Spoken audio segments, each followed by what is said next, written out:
Hello friends, आप देख रहे हैं आपका चैनल शेयर बाजार विद आयुष और बात करेंगे इस वीडियो में अडानी एंटरप्राइजेस के ऊपर। तो आज अडानी एंटरप्राइजेस ज़रूर दोस्तों करीबन 1.5% के आसपास गिरा, कह सकते हैं कि आखिरी के कुछ समय के अंदर ही गिरावट जो है वो नज़र आई अडानी एंटरप्राइजेस के अंदर। बट ओवरऑल अगर यहाँ पर मैं मूव कर बात करता हूँ पूरे बाजार की, तो डेफिनेटली बाजार के अंदर जिस प्रकार की गिरावट थी, 1% गिरना कोई बहुत बड़ी बात नहीं है। सी बहुत ज़रूरी क्या हो रहा है कि अभी शेयर जो है वो डेफिनेटली एक लेवल के आसपास रेजिस्टेंस फेस कर रहा है और उससे लगातार कह सकते हैं थोड़ा सा नीचे आता हुआ नज़र आ रहा है। बट अभी भी यहाँ पर काफ़ी ऐसी खबरें हैं जो डेफिनेटली पूरे ग्रुप को ऊपर रखने में मदद कर रही है, क्योंकि बाकी सारी अगर आप कंपनीज देखेंगे तो वो डेफिनेटली इतना बुरा नहीं कर रही है। आज अगर आप अडानी पोर्ट्स को देखेंगे तो अडानी पोर्ट्स करीबन 681 पे बंद हुआ, भले 2.5% की गिरावट थी, लेकिन Adani Green, Adani Power, Adani Transmission, Adani Total Gas, इन सब के अंदर अपोज सर्किट लगते हुए देखने को मिले। अडानी विल्मार जरूर थोड़ा सा आज वीक था, एसीसी जरूर वीक था, अंबुजा वीक था और एनडीटीवी के अंदर लोअर सर्किट था, लेकिन ये चार स्टॉक्स जो है वो डेफिनेटली आज काफ़ी बढ़िया करते हुए नजर आए। अडानी इंटरप्राइजेस भी ऑलमोस्ट टाइम बढ़िया ही कर रहा था, बट आखिर में जाके दोस्तों थोड़ी सी गिरावट जो है वो यहाँ पर हावी होती हुई नजर आई। बट आज की तेजी के पीछे कारण क्या है दोस्तों? कंपनी के द्वारा एक बड़ा लोन बेसिकली पे ऑफ कर दिया गया है। अब ये बात अपने आप में बहुत इंपॉर्टेंट है। लोन किसके द्वारा? शेयर बैक लोन, ये बहुत इंपॉर्टेंट है दोस्तों। शेयर बैक लोन यानी जो प्लेज शेयर्स है उनके लोन को कंपनी चुकता कर रही है, और ये अपने आप में एक सबसे इंपॉर्टेंट अपडेट है सारे इन्वेस्टर्स के लिए। सो देखिए खबर क्या है। अडानी समूह ने समय से पहले चुकाया 2.65 अरब डॉलर का लोन, अंबुजा सीमेंट के अधिग्रहण पर भी दी जानकारी। तो बेसिकली दोस्तों कंपनी की तरफ से कल एक इन्फॉर्मेशन रिलीज की गई थी, प्रेस रिलीज की गई थी, जिसमें ये बताया गया कि बेसिकली अंबुजा सीमेंट के अधिग्रहण पे जानकारी दी। लेकिन एक और खबर जो निकल के आई अलग से, वो ये थी कि शेयर गिरवी रखकर जो लोन लिया गया था 2.65 अरब डॉलर का, उसको समय से पहले कंपनी ने पे ऑफ कर दिया। यानी जो कंपनी ने लोन ले रखा था, और जो लगातार इनके ऊपर आरोप भी लगते हैं कि एक हाई डेट कंपनी है, लगातार डेट लेती है, लगातार डेट से बढ़ती जा रही है, और डेट अब कंपनी दोस्तों चुकाने के ऊपर काम कर रही है। समूह के मुताबिक 2.15 अरब डॉलर शेयरों के बदले लिए गए लोन को चुकाया गया है। ये बेसिकली दोस्तों इन्फॉर्मेशन दिया गया है। अडानी समूह कुल कर्ज में कमी करने में जुटा है। तो लगातार दोस्तों कंपनी क्या कर रहा है? कंपनी अपने डेट को रिड ऑफ कर रहा है, यानी कंपनी अपने डेट को चुकाता हुआ नजर आ रहा है। और यहाँ पे जो डेट रिडन हम कहते थे इसको, वो डेफिनेटली अब कंपनी मान के चल रही है कि यहाँ से हम अपने डेट लगातार कम करेंगे। तो ये बेसिकली दोस्तों खबर निकल के आए, और डेफिनेटली ये अपने आप में काफ़ी इंपॉर्टेंट थी, बिकॉज 31 मार्च की समय सीमा थी, और उससे पहले यहाँ पर लोन चुका देना, डेफिनेटली उससे पहले चुकाना तो था ही, लेकिन चुका दिया गया है। ये अपने आप में एक इंपॉर्टेंट खबर है, बिकॉज जो हिंडनबर्ग की रिपोर्ट के बाद आपको पता है स्टॉक के ऊपर जो गिरावट आई है वो डेफिनेटली अब थोड़ी सी रुकती हुई नज़र आ रही है, और डेफिनेटली अब उस गिरावट का पूरा जो हैंगओवर था वो उतरता हुआ नज़र आ रहा है, एंड मार्केट अब स्पेसिफिकली स्टॉक्स पे रिएक्शन भी दे रहे हैं। अंबुजा सीमेंट के अधिग्रहण के संबंधित 50 करोड़ डॉलर के लोन का भी भुगतान किया गया, ये बताया गया है। और यही दोस्तों यहाँ पर है, शेयर्स रखे गए थे गिरवी, ये बेसिकली कंपनी ने पहले बता दिया था, और अब दोस्तों उसके बदले जो कह सकते हैं लोन था वो चुका दिया गया है। यहाँ अगर आप देखेंगे, एसबीआई कैप ट्रस्टी ने शेयर बाजार को जानकारी देकर बताया है कि अडानी ग्रीन एनर्जी लिमिटेड के 0.99% शेयर और अडानी इंटरप्राइजेस लिमिटेड के कर्जदाताओं के लाभ को गिरवी रखे गए थे। तो बेसिकली वो शेयर्स जो है वो यहाँ पर कंपनी के द्वारा खाली करवाए गए या फिर छुड़वाए गए बेसिकली।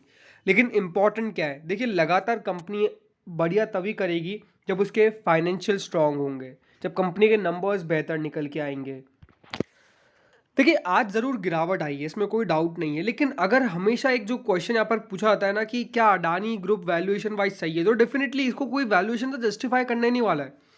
ये बात ज़रूर है दोस्तों, जो जो कंपनी अभी प्रोजेक्ट्स कर रही है या फिर जिस जिस भी बिजनेस में है, एक ये है कि डेफिनेटली थोड़ी बहुत मोनोपोली कंपनी अपनी क्रिएट करने के ऊपर लगी हुई है, इसमें कोई डाउट नहीं है। देखिए अगर आप अडानी पोर्ट्स को देख लीजिए, जितना उनके पास मार्केट शेयर है और किसी के पास मार्केट शेयर नहीं है। अडानी एयरपोर्ट्स देख लीजिए, जो यहाँ पर एयरपोर्ट्स इनके द्वारा अभी अधिग्रहण किए गए हैं। फिर अंबुजा, डेफिनेटली एक सीमेंट बिजनेस ऐसा है जहाँ पे डेफिनेटली कंपटीशन काफ़ी है। एडिबल ऑयल में कंपनी काफ़ी बढ़िया करती हुई नज़र आ रही है। ग्रीन एनर्जी के ऊपर कंपनी का काफ़ी फोकस है।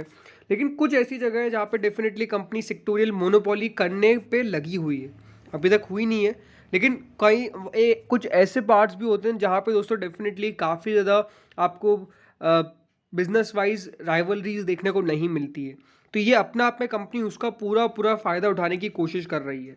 अब अभी भी शेयर को अगर आप देखेंगे तो 4190 का इसका हाई है, अभी 1874 पे ट्रेड कर रहा है। अभी भी वैल्यूएशन वाइज कोई सस्ता नहीं है, क्योंकि 277 की बुक वैल्यू है और अभी आपको ट्रेड ये 1900 के आसपास करता हुआ देखने को मिलता है। लेकिन हमेशा यही देखा गया है दोस्तों स्टॉक के अंदर कि आई थिंक इस पर वैल्यूएशन को आप कभी भी जस्टिफाई नहीं कर सकते, बिकॉज जो मार्केट प्रीमियम देता है वो डेफिनेटली थोड़ा सा आगे का देख कर देता है, और वो डेफिनेटली प्रीमियम कोई समझ नहीं सकता कि कौन से बेसिस पे देता है, राइट। क्योंकि इसकी इंट्रिंसिक वैल्यू निकालना चाहेंगे तो आप 237 के आसपास मिलती है। तो आप देख लीजिए इंट्रिंसिक वैल्यू कितनी है।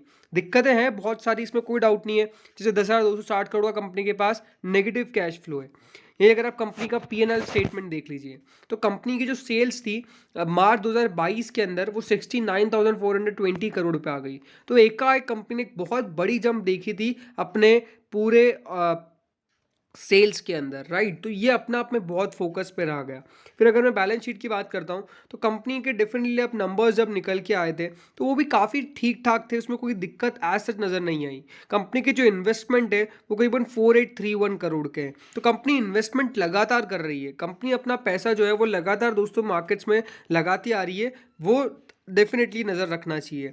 ये अगर आप कंपनी की मार्जिन्स की बात करते हैं जिसे हम ऑपरेटिंग मार्जिन्स कहते हैं, OPM, राइट। तो ऑपरेटिंग मार्जिन जो है वो कंपनी के लगातार सुधर रहे हैं, 4%, 5%, 6%।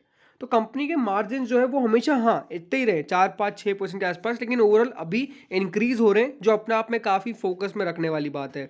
ज़रूर इस बार के जब नंबर्स निकल के आए तो कंपनी की सेल्स में कमी आई। कंपनी की सेल 26,000 करोड़ रह गई, एक्सपेंसेस 25,000 करोड़ के आसपास के थे, मुनाफा भी कंपनी का बहुत निकल के नहीं आ पाया। बट ओवरऑल बहुत दिक्कतें नहीं है, क्योंकि कंपनी का जो टैक्स है वो डेफिनेटली उतना ज़्यादा लगा नहीं, और कंपनी का इस बार नेट प्रॉफिट 740 करोड़ का आ गया। तो ये भी अपने आप में फोकस रखने वाली बात है। कंपनी का EPS अभी 7.19 का है, यानी कंपनी अपने एक शेयर पे 7 रुपये कमा रही है, जो पहले पिछले क्वार्टर तक 4 रुपये कमा रही थी। तो इस बार के जब दोस्तों चौथे तिमाही के नतीजे निकल के आएंगे, Q4 के नंबर्स निकल के आएंगे, तो वो नंबर्स बहुत ज़्यादा कंपनी के वैल्यूएशन के ऊपर या फिर कंपनी की तेज़ी के ऊपर वो पूरा का पूरा सवाल निशान जो उठ रहा है वो बंद कर देंगे। या तो देखिए शेयर काफ़ी तेज़ नीचे आएगा अगर नंबर्स ख़राब निकल के आ गए, और वही अगर नंबर्स बढ़िया निकल के आ गए तो यही दोस्तों जो गिरावट है वो बेसिकली बड़ी तेज़ी में तब्दील हो जाएगी और स्टॉक के अंदर एक बड़ी तेज़ी निकल के आ जाएगी।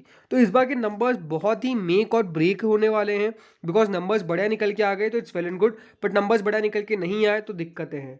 बाकी अगर आप इसमें देखेंगे शेयर होल्डिंग पैटर्न तो साफ साफ एक ही बात है कि कंपनी के प्रमोटर्स का हिस्सा डेफिनेटली 72.62% का है। हो सकता है कि वो कम हो जाए, क्योंकि अभी होल्डिंग बेची गई है, ये बात आपको पता ही है GQG को, तो वहाँ से कंपनी की होल्डिंग्स कम हो सकती है और FIS का स्टेक इंक्रीज हो सकता है, ये मान के चलिएगा। लेकिन यही है कि पब्लिक की होल्डिंग अभी भी 6.53% की है और पब्लिक की होल्डिंग थोड़ी सी तेज़ी से इंक्रीज हुई है।